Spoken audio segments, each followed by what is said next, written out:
성경은 오늘 말씀 가운데 보라는 얘기를 하십니다. 바라보라. 여러분, 보는 것은 우리가 갖고 있는 감각 가운데서 굉장히 강한 위력, 대단한 위력을 갖고 있는 겁니다. 몰랐었는데 보잖아요. 그럼 알게 돼요. 쉽게 알게 돼요. 에이, 그런 게 어딨어. 근데 보여줬어. 진짜네. 그게 너무 쉬워요. 알고 있는 거에 대해서는 더 확실하게 해주십니다. 이 보는 것이 우리가 알고 있는 부분 가운데서 어렴풋한 것도 굉장히 많거든요. 불확실한 것도 있는 거고, 부분적으로 아는 것도 있는 거고. 근데 이거를 확실하게 만들어줘요. 보기만 하면. 그래서 하나님이 우리에게 주시는 은사나 능력 가운데서 하나님이 계시하시는 거를 보게 하는 그런 특별한 기적이 있습니다. 요셉도 꿈으로 봤어요. 다니엘도 하나님께서 그 위기에 처했을 때 신령한 능력을 주신 것을 그 보는 걸 통해서 이기고 극복하는 것을 성경은 기록하고 있습니다. 엘리야, 엘리사 다 그 능력 가운데서 하나님이 하시는 것들을 봐요.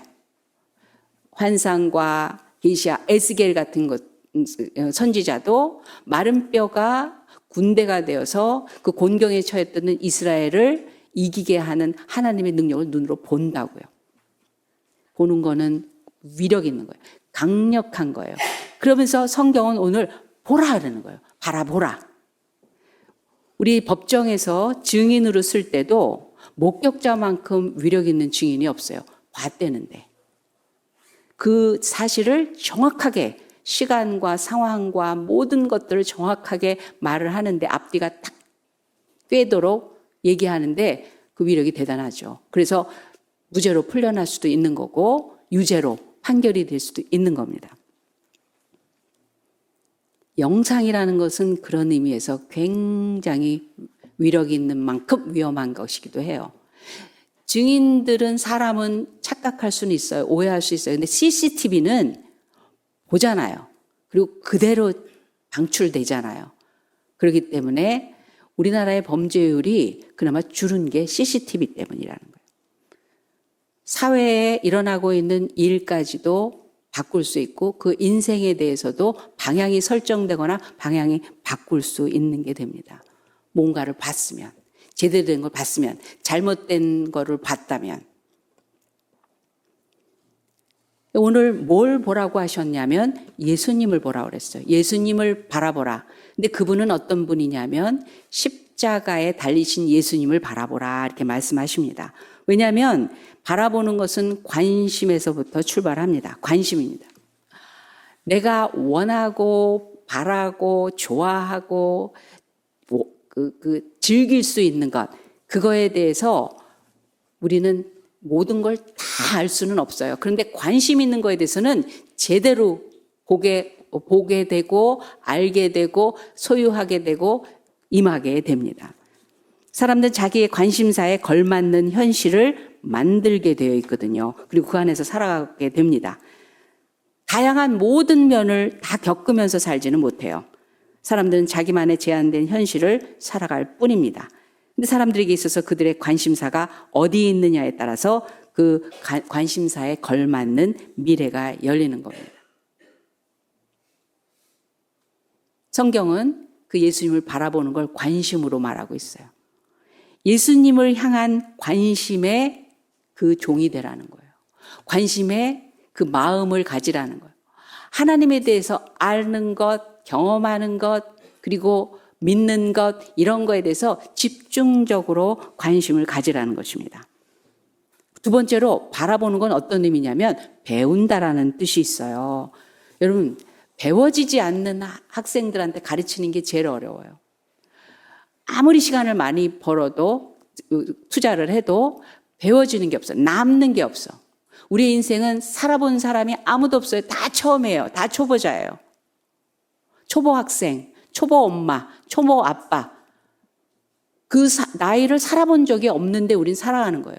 그런데 누구는 거기서 성장하고 성숙해지고 새롭게 되고 그리고 좋은 것을 이루어가는 성취하는 사람이 있는가 하면 오르락내리락 오르락내리락 계속 하면서 제자리를 맴돌면서 그냥 그렇게 사는 거가 단줄 아는 사람들이 있어요. 10살 때의 미숙함이 40, 50이 돼도 여전히 미숙함. 근데 나이는 먹었기 때문에 꼰대라는 소리를 듣는 거예요. 생각한 대로가 그대로야. 느끼는 대로가 그대로야. 말하는 대로가 그대로야. 그리고 자기는 정상이고 괜찮다고 여기는 그런 게 됩니다.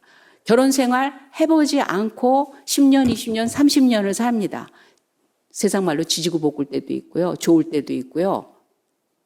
마음에 들 때도 있고 권태기도 있고 감사할 때도 있고 불평, 원망할 때도 있고 그런 과정을 다 겪는데 그것이 언제나 반복되는 삶을 가정 삶을 사는 사람이 있는가 하면 그걸 통해서 성장하고 성숙한 사람이 있어요. 누가 그러느냐 하면 한 번도 살아보지 않았는데도 왜 그런 차이가 있느냐 하면 배우고 있는 사람과 배우지 못한 사람의 차이가 있는 거예요. 그걸 통해서 다른 사람들 다 똑같아. 다 그러고 사는 거야. 네 탓이야. 난 어쩔 수 없는 거야. 그냥 그 머무는 모습으로 계속 산다면 배워지지 않고 있다면 조금도 그 인생의 맛이 어떠한가에 대해서 계속 성장하거나 성숙한 경험을 하지 못하게 될 것입니다. 신앙도 마찬가지예요.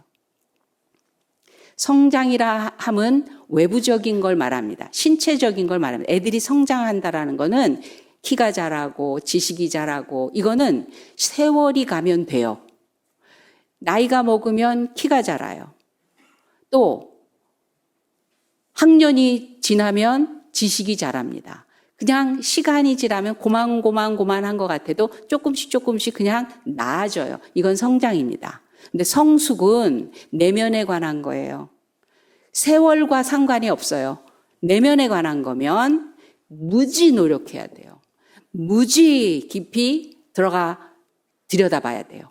조명 받아야 돼요. 씨름해야 돼요. 흡수해야 돼요.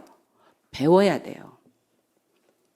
주님을 바라보라는 말의 의미는 배우라 그런 뜻입니다. 바라보는 것은 배우는 것입니다. 모든 학습은 모방에서부터 시작됩니다. 그래서 모방하기 때문에 모범을 보고 배워야 돼요. 좋은 선생님이 그래서 필요한 거예요.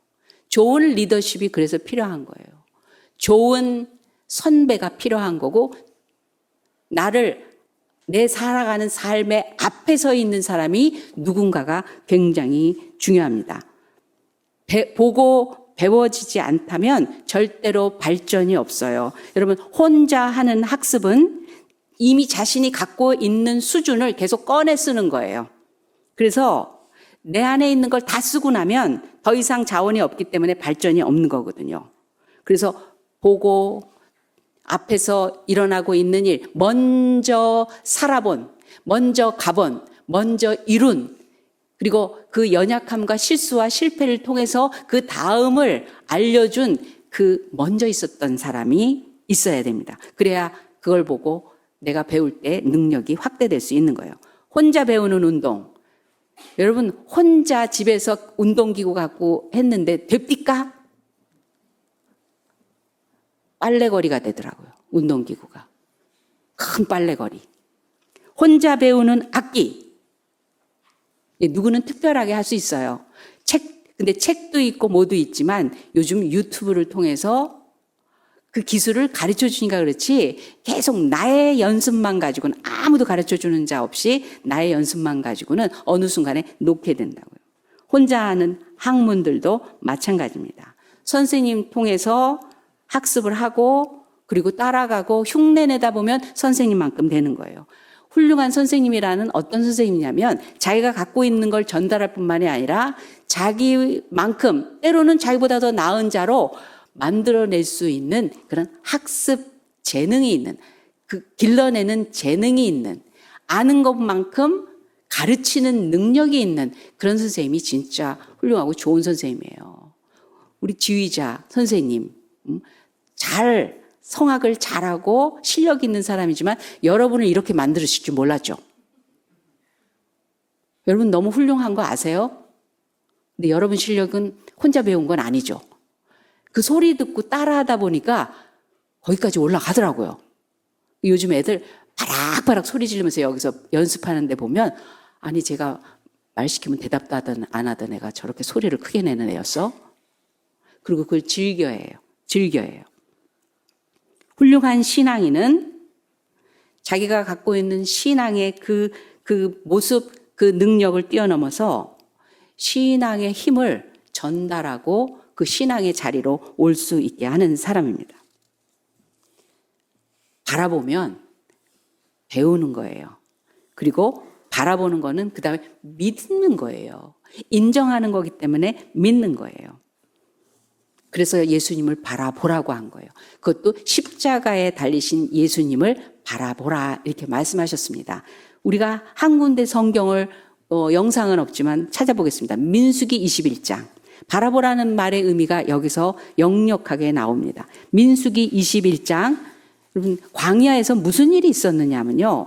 수시로 이스라엘 백성들은 자신들에게 일어나는 일들에 대해서 이해가 안 되고 감당이 안 되고 그랬을 때 항상 원망하고 불평했어요. 한 2명만 빼놓고 항상 원망하고 불평했습니다. 왜냐하면 그건 당황한 거거든요. 두려운 일이거든요. 싫은 일이거든요. 답답한 일이거든요. 자기 원하는 대로 되지 않아서 속상한 일이거든요. 그래서 21장 4절부터 이렇게 보면 바라보라는 의미가 여기에 아주 구체적으로 나와 있습니다. 백성이 호르산에서 출발하여 231페이지입니다. 홍해길을 따라 에돔 땅을 우회하려 하였다가, 그러니까 백성들은 이제 목표를 가지고 언제나 그날이 오나 언제나 그날이, 매일매일이 하나님을 경험하고 하나님의 주시는 은혜와 기쁨으로 호흡하고 거기서 행복을 찾는 법을 본 게 아니라 돈이 있을 때, 시간이 될 때, 건강해지면, 집이 생기면, 자식을 낳으면, 자식이 이제 취직을 해서 월급을 타게 되면, 내가 원하는 것들이 이루게 되면 그것만 바라는 거예요. 이스라엘 백성들이. 그러니까 가나안에 들어가는 일 외에는 지금은 이 과정은 이건 그냥 빨리 지나가야 돼. 빨리 지나가야 돼. 내가 원하는 일이 이루어지면, 근데 자꾸 뺑뺑이 돌리시는 거예요, 하나님이. 오해를 하라는 거예요. 왜 돌리는가에 대해서 궁리를 하다 보면 지쳐요. 그런데 여호수아 갈렙은 그 순간마다 하나님을 매일 경험했기 때문에 오늘도 하나님 사랑받았어요. 오늘도 하나님의 인도하심 받았어요. 하나님 때문에 깨달았어요. 하나님이 나를 이렇게 사랑하는 거를 오늘 경험했어요. 이것이 어마어마하게 그 가슴을 벅차게 하고 확신을 주니까. 왜? 주님을 바라봐서, 하나님을 바라보니까 그 확신에 차서, 여러분 퇴근해서 집에 왔을 때 아이들이 꼬물꼬물하고 막 아빠, 엄마 그리고 재롱 피우고 밝게 그리고 건강하게 크는 걸 바라보면요, 그 외의 것은 힘을 얻는 것이고 별거 아닌 것이 되는 것이고 내게 의욕을 주는 도움이 되는 것이고 살맛이 나는 그런 정말 기쁨이 되는 거거든요. 하나님을 맛보아 알라고 말씀하셨어요. 주님을 바라보고 하나님을 깊이 집중해서 계속 함께 들여다보기 시작을 하면, 지금 광야야. 근데 그거는 대수가 아니야. 지금 뭐가 없어. 그 문제가 되지 않아. 왜? 그분에게 있으니까. 그분에게 있으니까. 이 과정은 터널이니까, 동굴로 정신없이 빠져들어가는 밑도 끝도 없는 고난이 아니라 뚫고 나가면 환한 가나안의 약속이 성취되는 것이기 때문에 그걸 봤거든요, 여호수아 갈렙은. 근데 이스라엘 백성들은 본다고만 하니까 백성의 마음이 상하니라. 백성이 하나님과 모세를 향하여 원망하되 어찌하여 우리를 애굽에서 인도해내어 이 광야에서 죽게 하는가. 이곳에는 먹을 것도 없고 물도 없도다. 우리 마음이 이 하찮은 음식을 싫어하노라 하매, 여호와께서 불뱀들을 백성 중에 보내어 백성을 물게 하심으로 이스라엘 백성 중에 죽은 자가 많은지라. 하나님을 떠난 자로 인해서 공동체가 오염이 되기 시작을 합니다. 여러분, 영적인 오염이 얼마나 무서운지 아세요? 사과를 그냥 두면 사과에서 나오는 그 가스라고 해야 되나요? 그것이 다른 야채나 과일까지 빨리 문드러지게 한다고요. 그래서 그 비닐에다 싼다고요. 그 싱싱한 사과인데 거기서 뿜어내는 가스가 그 성분이 다른 것들을 산화시켜버려요. 가만히 있는데 영적인 움직임은 담을 뛰어넘습니다. 그 사람의 학벌을 뛰어넘어요. 그 사람이 갖고 있는 달란트와 은사와 능력과 선행을 뛰어넘어서 나쁜 영향을 나쁜 영향력으로 나빠지는 거예요. 우리가 기도를 왜 합니까? 그 영향력으로부터 벗어나달라는 거예요. 중보를 왜 해요? 멀리 떨어져 있고 본 적도 있고 없고 어떻게 해줄 수 있는 실질적인 일을 하는 게 아닌데도 영적인 질서를 찾아버리는 거예요. 영적인 분리를 시키자는 거예요. 악함과 어두움과 가짜로부터 보호하고 지키기 위한 영적인 사건을 위해서 기도하는 거예요. 그것이 먼저이기 때문에. 그래서 공동체를 썩게 하고 공동체가 다 하나님으로부터 떠나서 문드러지게 하는 것을 아시기 때문에 구분하는 거예요. 가룟 유다를 구분합니다. 아나니아 삽비라를 구분합니다. 데마를 쫓아가지 않아요. 탕자의 아버지가 탕자를 데리고 있지 않고 보냈다가 걸러서 데리고 오듯이. 백성이 모세에게 일러 말하되 우리가 여호와와 당신을 향하여 원망함으로 범죄하였사오니 이렇게 되고 나니까 여호와께 기도하여 이 뱀들을 우리에게서 떠나게 하소서. 모세가 백성을 위하여 기도하며 아주 일사천리로 진행이 되죠. 왜? 하나님이 살리는 게 목적이니까. 진짜로 회복되는 게 목적이어서 살려주세요. 회개하고 돌이키고 그런다면 즉시 모세가 백성을 위해서 기도하며 하나님과 모세에게 원망했다고 그랬어요. 하나님이 하시는 일을 보는 게 아니라 모세를, 왜냐하면 하나님은 뭐 욕을 할 수가 있어요. 뭐 건드릴 수가 있어요. 그러니까 하나님의 사람을 우리 건드린다. 마귀는 하나님 못 건드려요. 그래서 하나님을 믿는 사람을 혼란시키고 괴롭히고 아프고 뭐 속상하고 싸우고 막 이렇게 갈라치고 이러면서 그래서 사람들은 어리석게도 자기네들끼리 싸워. 이 배우의 그 무엇이 이 불신앙의 문제인지 하나님의 지금 심판인지 내가 어떻게 해야 되는지 하나님 앞에서 받는 사인이 없고 사람들끼리 우왕좌왕 난리를 치죠. 모세는 백성들을 위해서 기도합니다. 그랬더니 여호와께서 모세에게 이르시되 불뱀을 만들어 장대 위에 매달아라. 물린 자마다 그것을 보면 살리라. 여러분 불뱀에 물려서 열병에 걸려서 다 죽어가는데 막대기에 걸린 놋뱀, 가짜뱀이에요. 놋뱀을 보고 그거를 만들어서 들고 있으라는 거예요. 모세대로. 그럼 사람들이 그걸 보면 산다는 거예요. 이것은 뭐를 형상화했냐면 상징으로 했냐면 나무에 달리실 예수, 죄로 저주받은 인간 대신 달리신 예수 그리스도의 예표입니다. 뱀, 하나님의 저주의 대상인 뱀, 그 죄덩어린 인간 속에 있는 원죄와 본죄와 자범죄의 그 모든 그 저주스러움을 예수님이 한 몸에 담고 대신 달리우신 거예요. 그래서 그 주님을 바라보고 주님을 인정하고 주님을 믿고 주님께 배우고 주님을 흡수하기 시작을 하면 그럼 산다는 거예요. 그래서 9절에 보니까 모세가 놋뱀을 만들어 장대 위에 다니 뱀에게 물린 자마다 놋뱀을 쳐다본 즉 모두 살더라. 이럴 때도 말도 안 돼. 그리고 안 보는 사람이 있었을 거예요. 그렇다고 어떻게 있을 수 있는 일이야. 예수 믿었다고 뭐 구원받아? 예수 믿으면 천국 가? 아니 쟤보다 내가 더 착한데 쟤는 예수님 믿고 천국 가고 나는 지옥 간다고? 그게 말이 되냐? 너무 쉬워서 안 믿는 사람 있고 이해 안 돼서 안 믿는 사람 있고 나중에 착하게 된 다음에 믿겠다고 하는 사람 있고 나는 지금 돈 벌고 사느라고 바쁜데 나중에나 교회 가겠다고 하는 사람들이 얼마든지 있어요. 주님은 보기만 해도 바라보고 믿기만 해도 나의 모든 저주로부터 이 세상에 파묻히는 것으로 끝날 뻔했던 내 인생, 운명과 같은 사람이 정해놓은 피조물에 의해서 정해진 변질되어 있는 내 진정한 의미와 가치, 이것들을 하나님은 주님을 바라보고 믿기만 해도 회복시켜 주신다고 하는 겁니다. 바라보는 건 이렇게 믿는 거예요.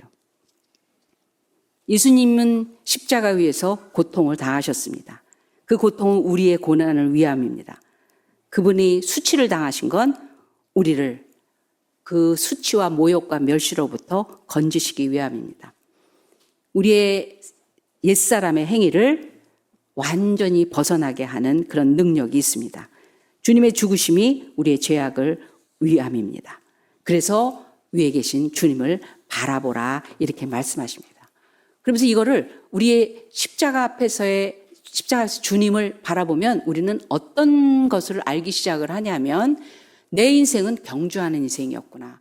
출발점이 있고 도착점이 있는 게 내 인생이었구나. 그냥 사는 게 아니에요. 그래서 주님의 십자가 앞에서 우리는 보기 시작합니다. 자기를. 나는 출발도 안 했구나. 출발선을 벗어나서 내가 딴짓하고 있었구나. 그냥 사느라고 범벅으로 열심히 했으면 되는 거라고 사람들이 말해주는 통계에 의해서 유행에 의해서 따라가다가 내 인생의 출발점이 어딘가를 놓쳤구나. 예수를 믿는 순간부터 인생은 출발하기 시작을 합니다. 그리고 목표가 있어요. 주님이 손을 흔들고 여기라 하고 깃발을 들고 빨리 달려오라고 경주하는 삶이라고 오늘 말씀해 보니까 그렇게 얘기합니다. 경주하는 자. 경주하는 자는 무거운 것과 우리를 얽매기 쉬운 죄를 벗어버리고 그렇게 말씀하세요. 경주하는 자의 특징은요. 경주에 방해되는 모든 것들을 다 포기하는 거예요. 여러분 경주하는 사람이 제가 경주한다고 하면서 명품 가방에 꽃비네 치렁치렁 모든 거를 매달고 저 이쁘죠? 저 새로 샀어요. 이러고 달린다면 그걸 뭐라 그러죠? 또라이. 위기가 왔구만. 제가 목사인데 목회를 하는데 교회에서 설교하면서 제가 어느 날 아래로 막 화려하게 치장하고 새빨간 드레스를 입고 나왔어. 설교한다. 그럼 여러분 뭐라 그러셨겠어요? 노년의 위기가 왔구나. 그러시지 않겠어요? 걸맞지 않아요.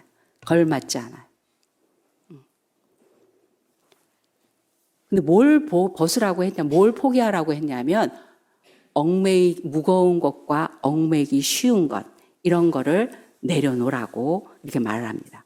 우리가 예수님 십자가에 달리신 예수님을 보면 불필요한 짐들을 벗어버리게 돼요. 진짜가 아닌 것들을 자꾸 내려놓고 싶어져요.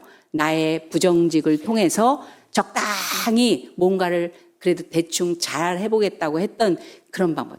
조금 먹어도 제대로 먹자. 이 세상의 잘못된 관심사들을 내려놓게 됩니다. 예수님의 십자가를 바라보면 과거의 유혹을 벗어버리게 됩니다. 잘못된 습관들이 과감하게 포기되는 거예요. 왜냐하면 이 경주는 즐거움이나 재미나 실력 발휘 자랑 위해서가 아니라 사느냐 죽느냐의 문제이기 때문에 그렇습니다. 내가 이 경주를 통해서 사는 인생이 되느냐 아니면 죽는 날을 향해서 가는 인생이냐 그 차이가 있기 때문에 그렇습니다. 그래서 우리의 목표는 맨 앞에 지금도 내 앞을 달려가시는 예수님 바라보며 저기서 그 목표 지점에서 나를 환영해 주시는 예수님이 목표입니다. 그 예수님을 보고 배우라는 거예요. 그리스도인들은 예수님 안에서 신앙의 경주라는 그 기준과 모범을 배우고 있어요. 신앙의 경주는 뭐예요? 그분의 십자가는 고난이에요. 고난을 참고 이기신 분이 있기 때문에 우리가 예수님만 바라보고 있으면 지금의 현실을 이겨나갈 수 있어요. 막연한 거, 답답한 거, 두려운 거, 어떻게 될까, 걱정, 염려되는 것. 주님이 우리의 모든 그 과거, 현재, 미래의 고통과 아픔을 받을 수밖에 없는 그런 인생을 갚아버리셨다니까요. 그래서 우리는 그냥 뚫고만 가면 돼요. 내가 결론 내리는 게 아니라 이미 결론은 하나님이 내리셨어요. 너는 내가 살린다. 내가 너에게 복을 주마. 내가 너를 지킨다. 내가 너에게 응답한다. 내가 너에게 모든 것을 책임진다. 그러니까 너는 그냥 고생이라고 생각하지 말고 그냥 뚫고 나가. 그러면 그것이 너를 정금같이 나오게 될 것이다. 억울해? 그거 참고 가. 너에게 상이 있으리라.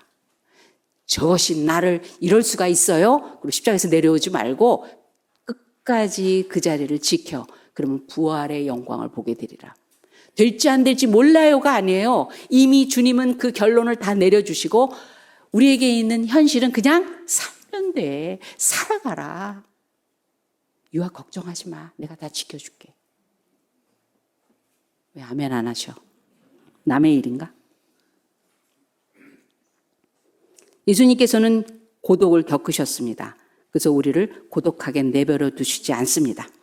예수님을 바라보면 이미 우리 하나님께서 원하시는 그 미래가 우리의 것으로 진행한 것을 알게 해 주실 것입니다. 왜냐하면 그분은 우리를 신앙인으로 만드셔서 신앙의 완성이 무엇인지를 보여주신 분이시기 때문에 그렇습니다. 그래서 그분을 바라보면 우리의 신앙이 시작돼요. 그리고 우리가 그 신앙의 완성이 어딘지 거기까지 가게 됩니다. 매일매일이 불신앙의 유혹으로 우리를 혼잡하게 하는 소리들이 많지만 그 소리에 귀를 기울이지 않고 우리를 절망시키는 잘못된 거짓된 현상들, 그리고 그 거짓된 속삭임에 눈도 멀지 말고 귀도 속지 말고 오히려 주님을 바라보고 이 현실을 담대하게 기쁨으로 이겨낼 그 자리에 도착할 때까지 현실을 이기는 그 주님을 따라가는, 바짝 따라가는. 제가 다녔던 청년 때의 교회는요, 앞에 십자가가 있고 그 옆에 작은 십자가가 있어서 처음에는 믿음이 잘 모를 때는 이 교회는 왜 십자가가 두 개냐 그랬어요. 근데 그 목사님이 그러셨어요. 그것도 몰라? 예수님 바짝 겨드랑이 밑에 쫓아가는 내 십자가라는 거. 각각 자기 주님을 따라가는 그 믿음을 가지고 주님을 바라보면 됩니다. 그러면 바라본다는 게 어떤 것인가? 우리 어린 설교에서 배웠어요. 가장 구식인 것 같으면서 가장 일반적이면서 가장 쉬운 성경에서 흔하게 있는 거, 말씀과 기도입니다. 한 가지로 치우치지 않고 한쪽으로 치우치지 않고 주님과 소통하는 것과 주님께 엎드리는 것, 이것을 같이 한다면, 즉 매사의 주를 인정하라고 그랬어요. 사람이 자기 길을 계획할지라도 그 길을 인도하시는 분은 여호와 하나님이라. 그래서 매사에 우리 주님을 인정하는 거예요. 그리고 주를 기뻐하라. 너의 소원을 이루시리라. 시편 30절에 말씀하셨어요. 구하라, 찾으라, 두드리라. 모든 것에 인생의 숙제 앞에 주님을 의존하라고 하셨어요. 그분이 다 이루시리라, 책임져 주신다고 하셨어요.